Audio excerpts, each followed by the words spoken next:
Ақтөбе қалалық орталық мешіті ұсынады.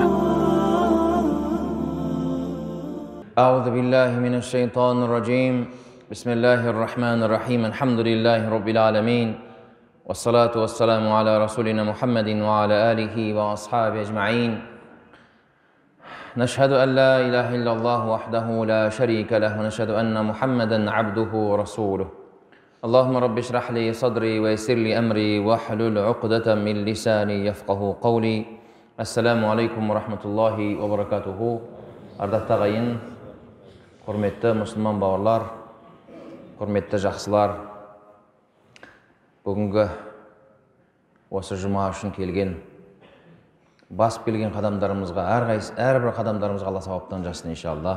Ниеттеріңіз қабыл болсын. Қандай арман тілегіміз болса, ниетіміз болса, дұғамыз болса, иншалла, соның бәрін Құдай тағалам қабыл етсін.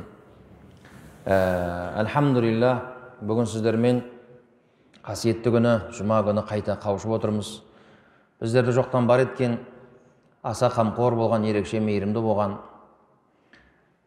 сондай ризық иесі біздерді жоқтан бар еткен, сұрамай-ақ осыншама сансыз нығметтерді біздерге бере салған, және уақыты келген кезде қайта алатын Құдай тағалаға, Аллаху субхана ва тағалаға сансыз мақтаулар болсын. Ардақты пайғамбарымыз Мұхаммед Мұстафа саллаллаху алейхи ва саллям бүкіл адамзатқа пайғамбар болып жіберілген. Ең соңын демінде де тіпті керек болса өзінің үмметін қамын ойлап заржылап кеткен. Біздерге көркем мінездің, адамдықтың, адамгершіліктің не екендігін үйретіп кеткен.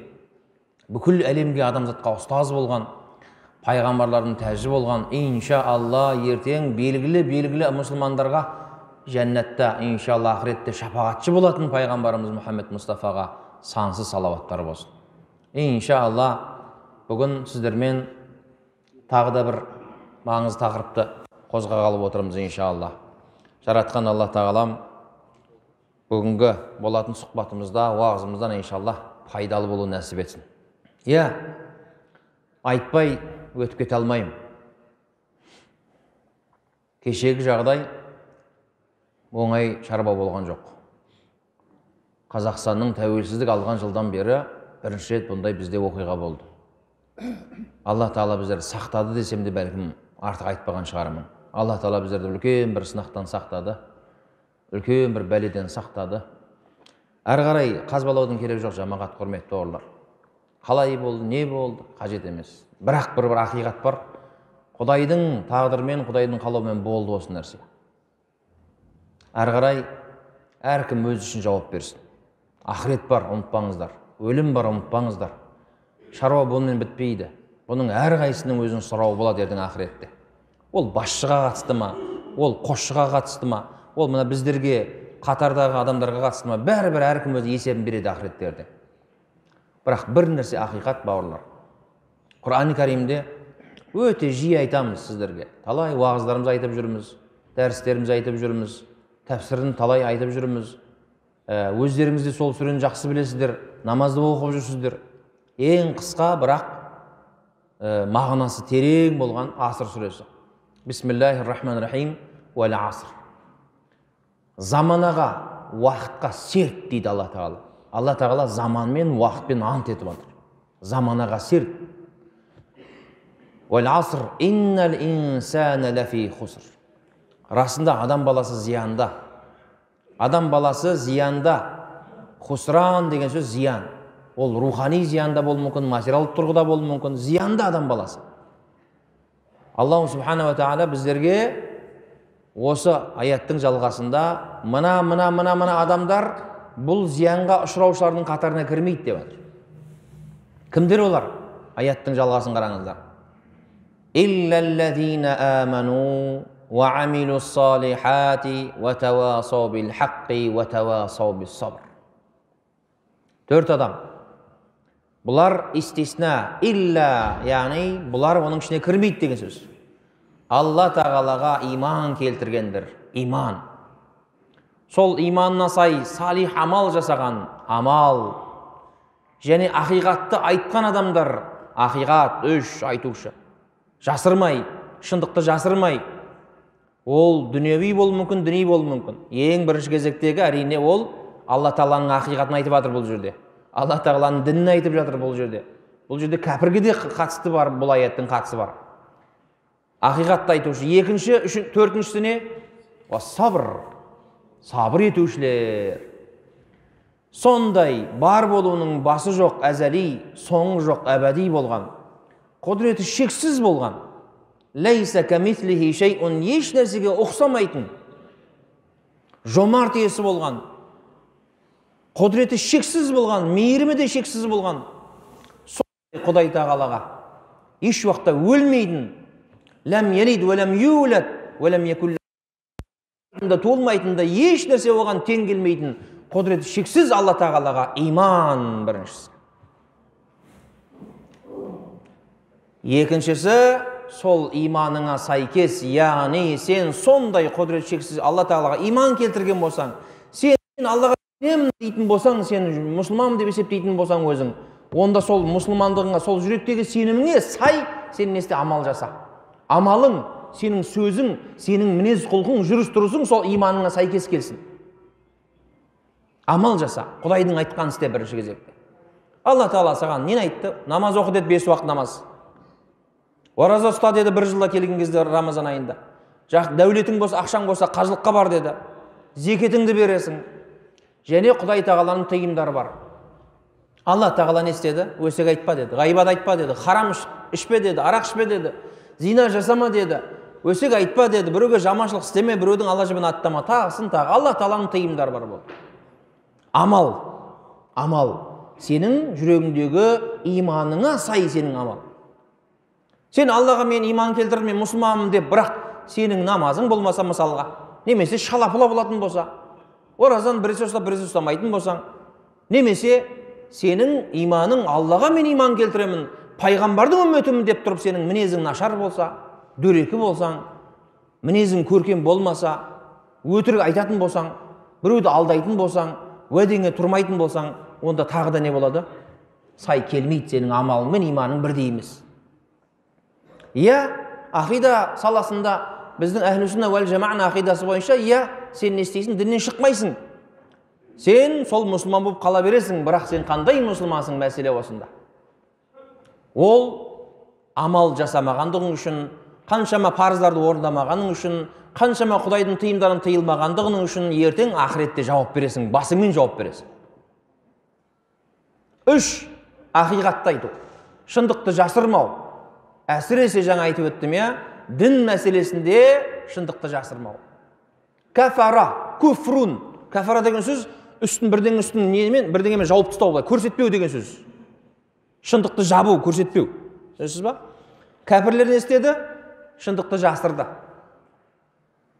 Мүшриктер не істеді? Сол Мекке дәуірінен бастап, оның алдында да білесіздер тарихта.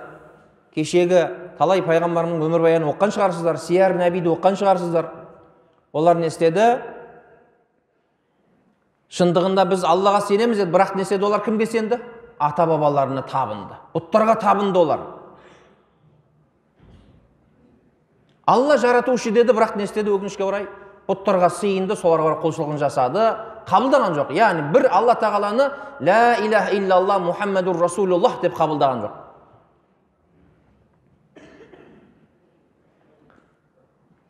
Төртінші, бұл сабыр. Тауқыметке де, қиыншылыққа да, проблемаға да сабыр ету. Харам істі істемеуде де сабыр ету, өз-өзін ұстау. Өз-өзің еге болу деген сөз ғой сабыр деген, түсінесіз ба? Нәпақа табуды да сабыр дегенді біз қолдануымыз керек, түсінесіз. Сабырдың негізінде жаңағы біз көбінесе сабыр деген сөз үндемей, жаңағы бейшара болып, үндемей отыра беру керек, күту керек бір нәрсе. Соны ғана елестетеміз де көбінесе. Жоқ. Сен не істейсің? Нәпақа табу мәселесінде сен сабыр өтуің керек. Бір жолға шықтың, ол ісің іске аспай қалды мысалға, жете алмадың соған. Сабыр етесің, не істейсің? Әрі жалғастырасың. Немесе басқа бірдеңе ауыстырасың. Яғни еңбек етуде сен не істеуің керек? Жеңілмеуің керек та сен. Тек қана алдыға. Бұл жерде саған не керек? Сабыр керек. Харам істе мысалға. Көзіңмен қарағың кеп тұрса, мүмкіндік болып тұр сенде, сен қарамайсың мысалға телевизия соткадағы жаңағы бәлелерді мысалға, ашық-шашықты мысалға. Сен не істейсің? Өзің ұстайсың, сабыр етесің, Алланы еске аласың. Инналлах ма'ас-сабирин дейтін аятты еске аласың, одан бас тартасың. Расында Алла Тағала сабырлармен бірге деген аятты есіңе аласың да тоқтайсың. Иә, осы 4 мәселенің ішінде ақиқат деген бар, шындықты айту деген нәрсе бар. Шындықты айттық па? Айттық. Айтамыз ба? Айтамыз. Керек жерде айтамыз. Бірақ қарап отырсаңыз, қазір көбінесе біз ортасындағы сол бір немен ғана шектеліп баратқан сияқтымыз, өкінішке орай. Мен соны айтқым келіп тұр. Әлгі Аллаху субхана ва тағаланың бірінші осы аятта иман келтіру деген мәселеде біз қаншалықты дәрежеде соған сайымыз, біз осыған көбірек көңіл бөлуіміз керек, ардақты ағайын. Қаншалықты дәрежеде Аллаға шынайы иман келтірдік. Екінші дәрежедегі қаншалықты дәрежеде біз сол иманымызға, мұсылман дейтін атымызға сай амал жасап жүрміз.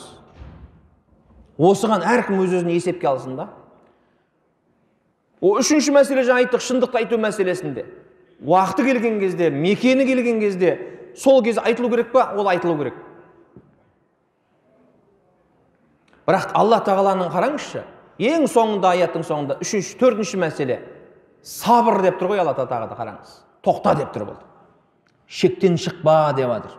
Инналлах ла юхиббул муътадин.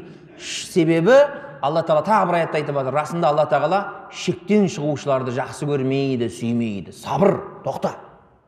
Айтатын нәрсені айттың, жеткізетін нәрсені жеткіздің, ішіңдегі шеріңді шығардың, дертіңді айттың, жеткіздің, енді тоқтайын, сабыр ет енді. Енді құрметті ағайын, бауырлар, мұсылман бауырларым, ағалар, біз енді Алла тағаланың айтқаны тоқтамайтын болсақ, кімге тоқтаймыз енді? Пайғамбардың айтқан сөзін тоқтамайтын болсақ, біз кімге тоқтаймыз енді?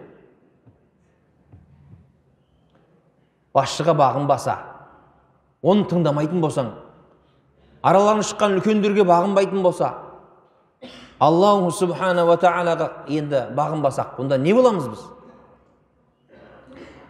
Демек, айттым келгені, ардақты ағайын, біз сондай бір үлкен бір сынақтан өттік.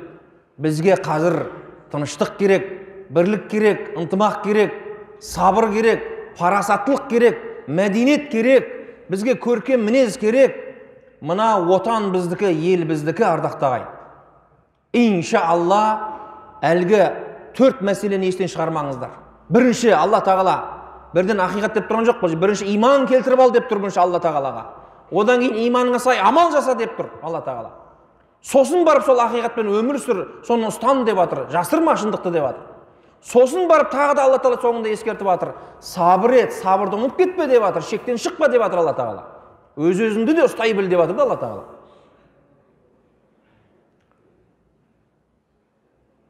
Біздің мәдениетіміз кешегі жағдайды пайдаланып, жазықсыздан жазықсыз сол әйел адам, сол қарындасымыз сіздің қызыңыз болса не істер едіңіз? Зорланған қызымыз айтып жатыр, қыздарымыз айтып жатыр. Сенің қарындасың болса сен не істер едің сен? Мысалға деймін да. Сенің дүкенің болса сол миллиондап онысы да сен деген қарызға батқан болсаң, немесе соны кәсіп қыл бала шаған неге батқан болсаң, соны тонап кетсе, сындырып бытшын шығарып алып кеткен болса, сен қандай күйде боласың? Әркім өзін соның орнына қойып көрсінші. Қарапайым кетіп баратқан адамсың сен, машинаңды өртеп жіберсе біреу, сен не істейсің? Қалай сен оны қарсы аласың да, қабылдайсың да жүрегіңмен? Сен соған разы боласың ба? Айттым келгені, бұл біздің мәдениетіміз. Біздің бәлкім ақиқат деп жатырмыз ғой, әр жұма сан айтып жатырмыз бауырлар, еститін құлақ болатын болса. Бұл діннен ұзақтықтың белгісі бауырлар. Діннен қаншалықты ұзақ болатын болсаң, Құдайдың шариғатынан қаншалықты ұзақ болатын болсаң, сенің жүрегіңде таухид, ла илаха иллаллах Мұхаммед Расулулла деп сенің жүрегің соғып тұрмайтын болса, проблема тоқтамайды. Ол кете береді.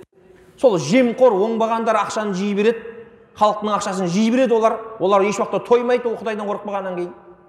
Халықтың ішінде сондай ұры қарлар ол тоқтамайды еш уақытта, зина ол тоқтамайды, ол кете береді ол. Неге? Себебі ол Құдайдан қорықпайды. Қазақ деген керемет айтқан ғой негізі. Құдайдан қорықпағаннан қорқ дейді қазақ бабамыз. Құдайдан қорықпағаннан кейін істеп жатыр, осындай ұятсыздық, оңбағандық, көргенсіздік, осындай имансыздыққа барып жатыр да адамдар ше.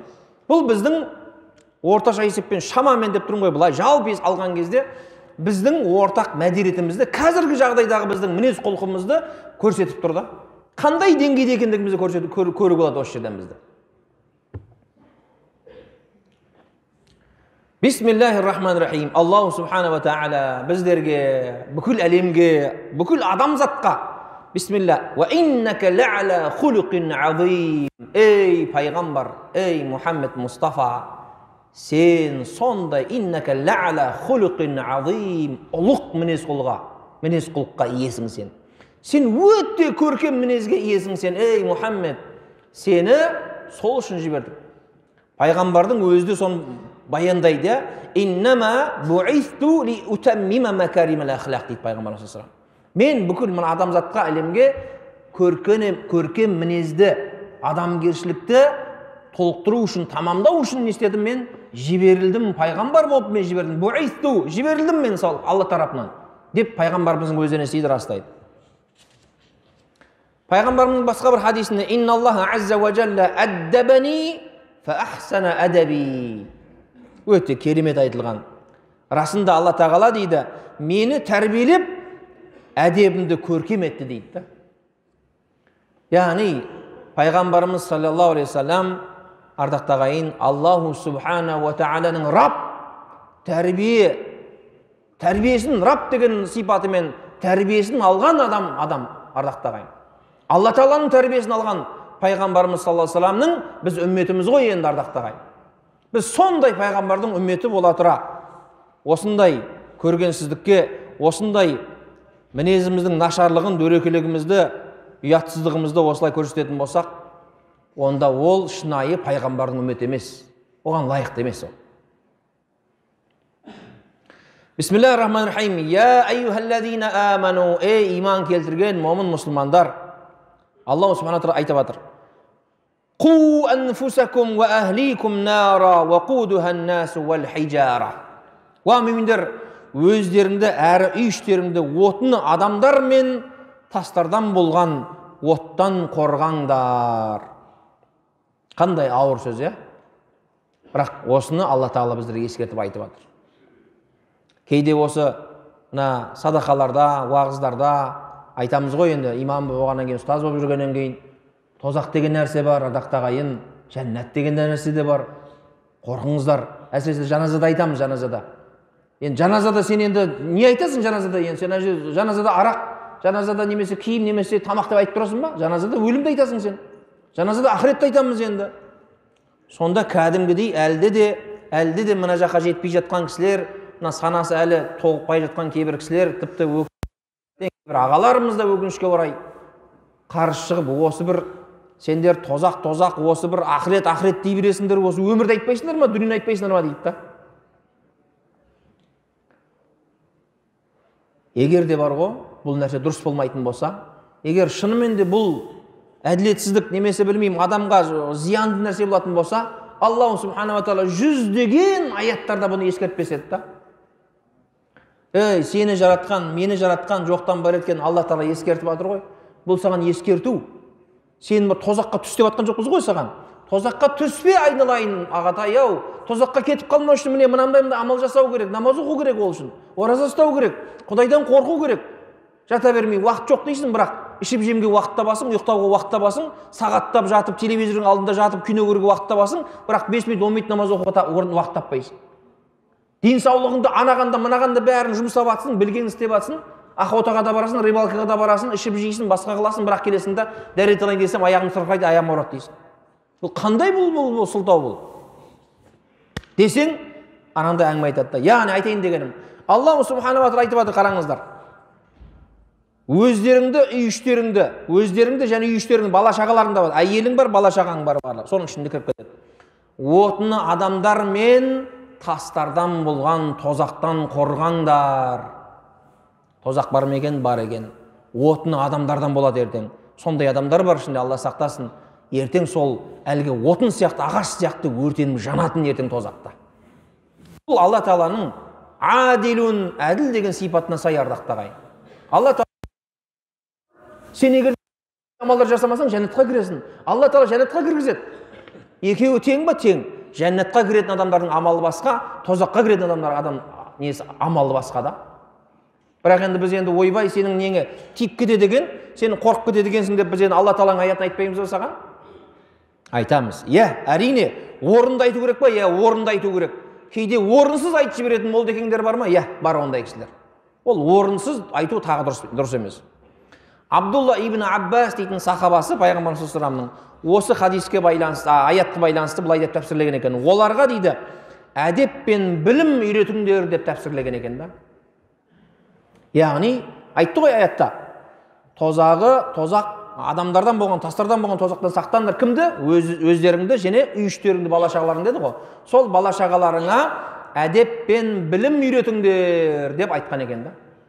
Бір Абдулла ибн Аббас сияқты сахаба, тәпсірші, муфассир ғалым солай естеген екен, жорамалын айтқан екен. Демек, бізге керек әдеп, бізге керек көркем мінез, бізге керек білім. Яғни біз өзіміздің отбасымызды, бала-шағамызды, егер де оларға біз көркем мінезді бере алсақ, дінді үйрете алсақ, олар не істеген боламыз? Қорғаған боламыз ғой. Мағына сол шығып тұр. Ал енді сен бала-шағаңды қалай көркем мінез үйретесің сен? Әрине ол жерде сен діннен басқа амалың жоқ сен ешқандай да. Иә, ғылымыңды үйрене бер. Дәрігер бол, пәленбай бол, түгенбай бол, профессор, доктор бол, басқа бол. Бірақ сенің идеалың өмірдегі көркем мінездің идеалы болған сенің пайғамбарың бар, Мұхаммед Мұстафа деген саллаллаху. Сол пайғамбарға үлгі тұт. Яғни айналып келген кезде айтайын дегені, ардақты ағайын, бізді, қоғамды, халықты, баланы, немереңді, басқаңды, сені, өзіңді, басқаның бәрін тәрбиелейтін кім? Дін бұл жерде. Аллах тағала сол дін арқылы, сол пайғамбар арқылы не істеп жатыр? Біздерді тәрбиелеп жатыр. Себебі Аллаху субхана ва тағала бұның маңыздылығын білдіріп, қаншама аяттарды қайта-қайта ескертеді Алла тағала Құранда. Бисмилlah, лақад кана лакум фи расулиллахи усватун хасана лиман кана ярджуллаху вал йаумил ахира ва закараллаха касира дейді Алла тағала. Расында лақад кана лакум фи расулиллахи усватун хасанатун, пайғамбарда, Мұхаммед пайғамбарда саллаллаху алейхи ва саллям, сендер үшін өте көркем, үлгі алатын өте көркем сипат бар, өте көркем мінездер бар деп жатыр да. Кімдер үшін? Ақыретті қалағандар үшін, Алладан сауап үміт еткендер үшін, және Аллаху субхана ва тағаланы көп зікір етіп еске алатындар үшін дейді Алла тағала.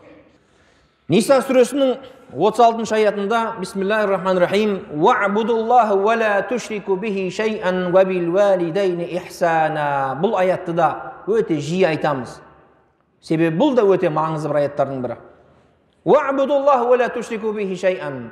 Алла тағалаға, ей адам баласы, ей мүмин мұсылмандар, Алла тағалаға құлшылық қылыңдар, және оған серік қоспаңдар, ортақ қоспаңдар.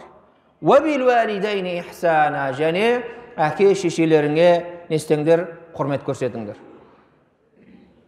Айналып келгенде әке шешені құрметтеу үшін де, кіші үлкенді, үлкен кішіні құрмет көрсетіп, ізет көрсету үшін де, мына қоғамда тәртіп орнау үшін да, ұрлық болмау үшін, өсек болмау үшін, әр адамдардың барлығы жаңағы қарым-қатынас жақсы болу үшін, не айтсаң да бауырым, бірақ нәрсе қажет та бұл жерде, өте маңызды мәселе. Бұл көркем мінез. Дінге, шариғатқа, сүннетке, Құранға сай көркем мінез керек қой. Сонда мына қоғам түзеледі ардақты ағайын. Бұл жерде ең басты айтқым келіп отырған мәселе осы ардақты ағайын. Яғни ата-ананы құрметтеу, ата-ананы сыйлау. Сен сондай Алла тағала сондай дәрежесін көтеріп қойған ата-ананы сыйламай жүрген қаншама бала-шағалар бар да. Ата-анасын сыйламақ түгілі аузына келгенін айтып, қол көтеріп, қарттар үйіне тастап кетіп отқан қаншама бала-шағалар бар. Бар ма? Өкінішке орай бар. Ол болмау керек, тоқтату керек ол Құдайдан қорқу керек. Неге олай болып жатыр? Себебі ол жерде дін болмай тұр, ол Құдайдан қорқпай тұр.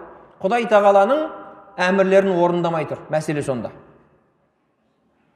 Келесі бір аятта бұл да жаппай мына мүмин мұсылмандарға, бүкіл адамзатқа қатысты мәселе. Уа мүмин мұсылмандар, күмәннің көбісінен сақтаныңдар. Күмәннің көбісінен сендер сақтаныңдар, ермеңдер оған. Өйткені күмәннің кейбірі күнә, харам. Сыр тексермеңдер, біреудің артын қазбаламаңдар. Біреуді біреу ғайбаттамасын. Біреулерің өлген бауырының етін жеуді жақсы көре ме?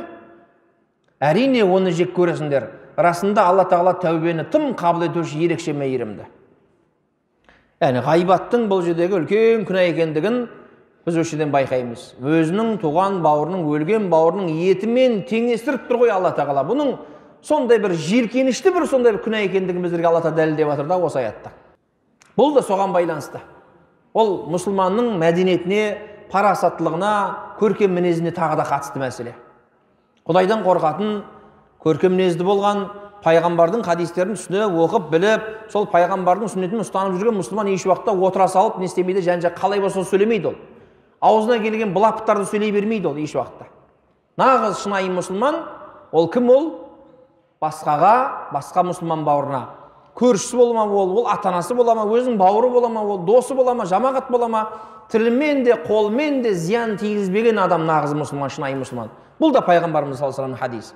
Абдулла ибн Мубарак дейтін ғалым, ғұлама ғалым, рахимахулла, мынандай бір сөзі бар екен. Әдепті 30 жыл үйрендім, одан соң 20 жыл білім алдым деген екен. Олар дейді, яғни ғалымдар бірінші негізінде әдепті үйреніп, кейін бар білімді алатын болғанда. Бұл әдеп деген нәрсе шындығында біздің кітаптарымызда қалып кеткен сияқты да. Және әдеп деген кезде ақылымызға бір енді керек қой енді, бірақ аса бір маңызды емес сияқты қарайтын болдық та біз негізі. Әдепті болсай балам, әдепті болсайдың дәрежесі бір біздің немізде қоғамда бір төмен түсіп кеткен сияқты да. Әдеп жоқ. Бірақ негізінде біздің бабаларымыздың, қазақтың дәстүрінде негізінде әдепсіз дейтін болса, мысалға, көргенсіз дейтін болса, бұл ең ауыр сөздер болған ғой қазақта деген. Мына үлкендер жақсы біледі бұны. Көргенсіз, жаңа айтқан оңбаған деген сөздер бұл ауыр сөз негізінде. Әдепсіз дегенде тіпті қатты ауыр сөз болған да. Әдебі жоқ. Яғни әке шешесінің тәрбиесін алмаған бұл, тәрбие көрмеген сондай әдепсіз деген сөз да бұл негізінде. Бұл ауыр сөз да шындығында. Демек, ғұлама ғалымдардың да сол негізгі мінез құлық сол әдепке аса қатты мән бергенде ардақты ағайын. Өзі білім алу үшін шәкірттерге де байланысты бір мәселе бар да, қатысты мәселе бар. Адам егер тәкаппар болатын болса, білім ала алмайды ол.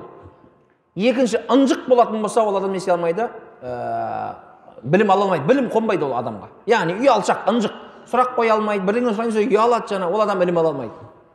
Және жаңа біріншісін айтып жатырмыз, адам тәкаппар адам, кішіпейіл емес, әдебі жоқ, мінезі көркем адам болмаған адам, ол білім ала алмайды еш уақытта. Неге? Себебі ол қарсындағы адамды ол мойындамайды ол. Оның сөзін онша толық қабылдай алмайды да ол. Себебі оны менсінбейді ол. Менсінбейтін адам, әдепсіз адам еш уақытта не істей алмайды бауырлар, өкінішке орай білім ала алмайды. Әл-Қарафи дейтін, рахималла, Әл-Фаруқ атты еңбегінде кітабында көп амал жасағаннан көрі дейді. Мына бір қызық бір сөз өте. Көп амал жасағаннан көрі бойыңда аз да болса әдебің болғаны жақсы дейді. Көп амал жасағаннан көрі бойыңда аз да болса әдебің, көркем мінезің болған әлде қайда жақсы. Сол үшін салихалы ғалымдар қатарында болған Руайм дейтін ғұлама ғалым өз ұлына былай деп айтқан екен. Бұл кітапта, әлгі кітапта жазылып жатыр, Әл-Фаруқ дейтін кітапта жазылып жатыр. Ей балам, амалың тұз болса, амалың, іс-әрекетің, амалың сенің тұз болатын болса, әдебің ұн болсын деген екен да. Амалың тұз болатын болса, әдебің ұн болсын. Яғни ұн мен тұзды не істеп жатыр бұл жерде? Араластырған кезде, екеуін араластырған кезде ұнның мөлшері қаншалықты көп болатын болса, әдебің де соншалықты көп болсын деп жатыр ғой. Түсіңіз ба? Яғни сен неған кезде жаңағы ұнды, қамырды елеген кезде біз енді нені көп саламыз? Тұзды, ұнды көп саласың ғой, сосын барып тұзды саласың ғой, дұрыс па? Сол сияқты не істеп жатыр бұл жерде? Ұн қаншалықты көп салынған болса, мысалға, дәл сол сияқты адамның бойында оның әдебі, көркем мінезі көп болатын болса, соншалықты жақсы деп жатыр ғой. Пайғамбарымыз саллаллаху алейхи вассалам басқа бір хадисінде «Иннал муъмина ла юдрику би хусни хулуқихи даражата саимил қаим» деген екен. Расында мүмин адам үшін өзінің көркем мінезі арқылы дейді, мүмин адам дейді, өзінің көркем мінезі арқылы күндіз үздіксіз ораза ұстаушы мен түнімен намаз оқушының дәрежесіне жетеді деген екен да. Яғни нәпіл ораза мен нәпіл намаз айтылып жатыр бұл жерде ардақты ағайын. Имам Абу Дауд рахимахуллахтың жеткізген хадисінде, яғни расында мүмин адам өзінің көркем мінез арқылы не істейді? Ораза ұстаушы мен түнімен намаз оқушының дәрежесіне жетеді деген екен да. Сол дәрежеде болған болады, егер оның бойында көркем мінезі болатын болса, әдебі болатын болса, сондай дәрежеде ол сауапқа кенеледі, сол дәрежеге көтеріледі деп жатыр да. Құрметті мұсылман бауырларым, ардақты ағайын, біздерге әлхамдулилля 30 жыл толды ғой. бір артқа қарап, бір тарихты бір ойлап, еске алып, осыдан 30 жыл бұрын қандай едік, қазір қандаймыз. Иә, енді мына жақ қайнап тұр ғой, енді бәріңіз де оны сезіп тұрмыз, біліп тұрмыз. Талайлармен жекеде сөйлесіп жүрміз. Бұдан да жақсы болсын ба? Болсын иншалла. Біз де соны тілеп тұрмыз. Бұдан да мықты болсын.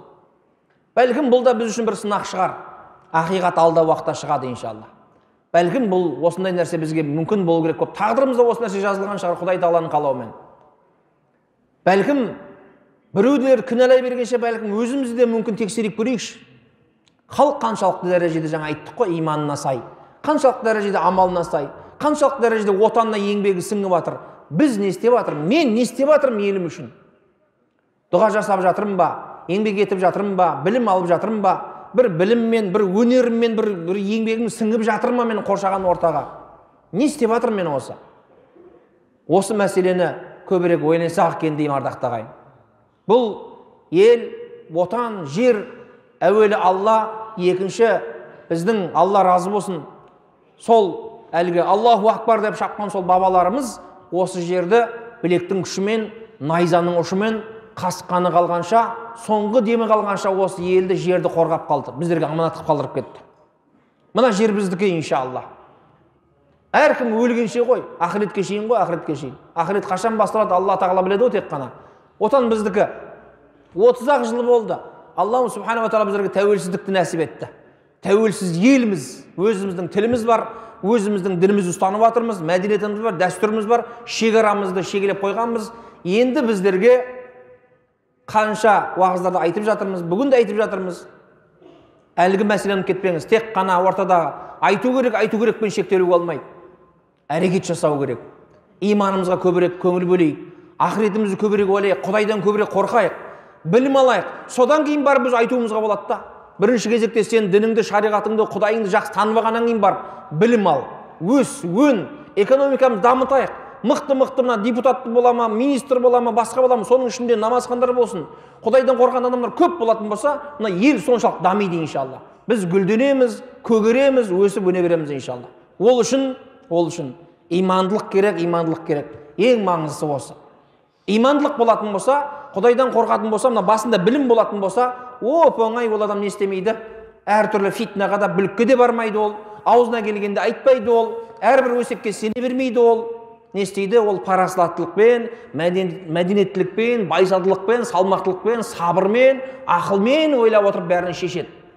Сонда Құдайдың жәрдемі де келеді, ардақты ағайын, бізге иншалла. Жаратқан елімізге, жерімізге, отанымызға тыныштығын нәсіп етсін. Осы айрандай ұйып отырған бірлігімізден, ынтымағымыздан еш уақытта Алла Тағала айырмасын. Еліміз аман, жұртымыз тыныш болсын. Бүгінгі жұма намазын оқитын намазымызды, жасап жатқан дұға тілектерімізді Алла Тағала иншалла қабыл етсін. Ва ахиру дa'вана анил хамдулиллахи rabbil alamin. Ассаламу алейкум ва рахматуллахи ва баракатуху. Вальхамдулиллах. Аллаху акбар.